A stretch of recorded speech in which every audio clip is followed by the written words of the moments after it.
The first video I made on this subject, I was pretty vehement about it not happening.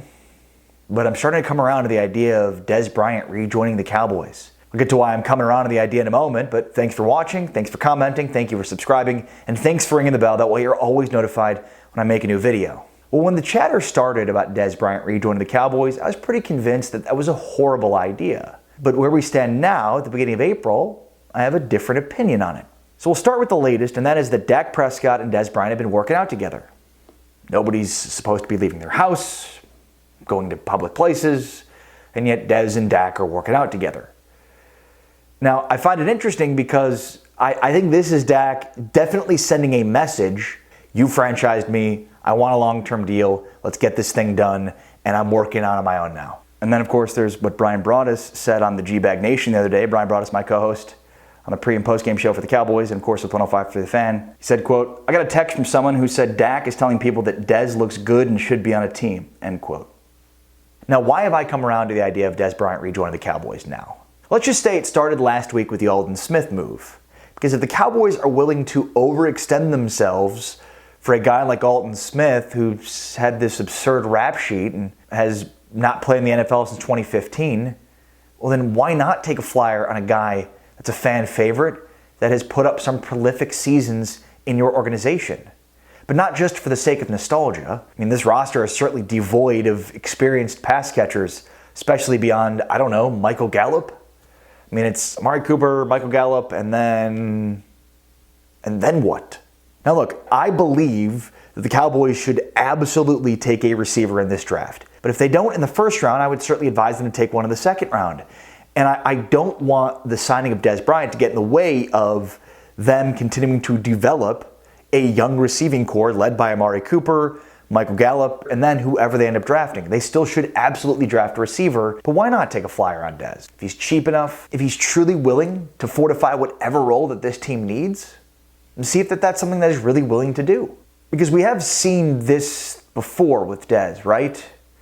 Dez might say something that sounds right in the offseason, but then once it gets down to it and the season's going on and the competition's heavy and Dez's personality, which is very, very alpha, he might not be so willing to take that back seat, to not take as many snaps as maybe he feels like he should have. And if that's the case, I think you do have a strong enough coach now in this locker room that would be willing to say goodbye to this guy mid-season if he does become too much of a headache.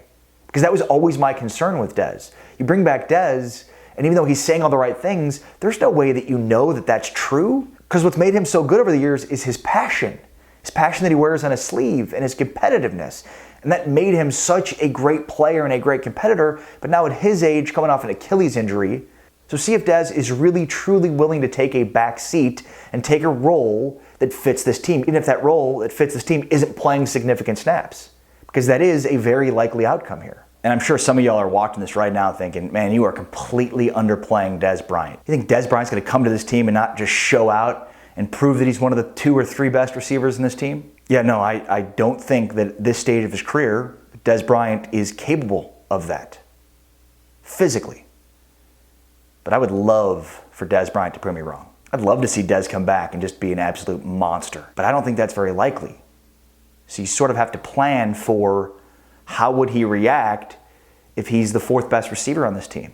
And would he truly be willing to accept a role that he's given? Plus you've got some insurance, if there is some injuries, with an experienced pass catcher in this offense. If you were willing to allow Jason Witten to come back after a retirement, then why not Dez?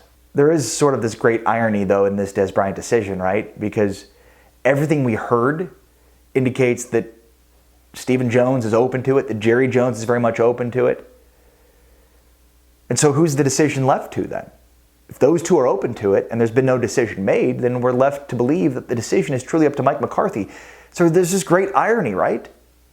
For all these years, all of these Cowboy fans have been clamoring for Jerry Jones to give up power, hire a coach that can make decisions, empower a coach that can make decisions on this roster.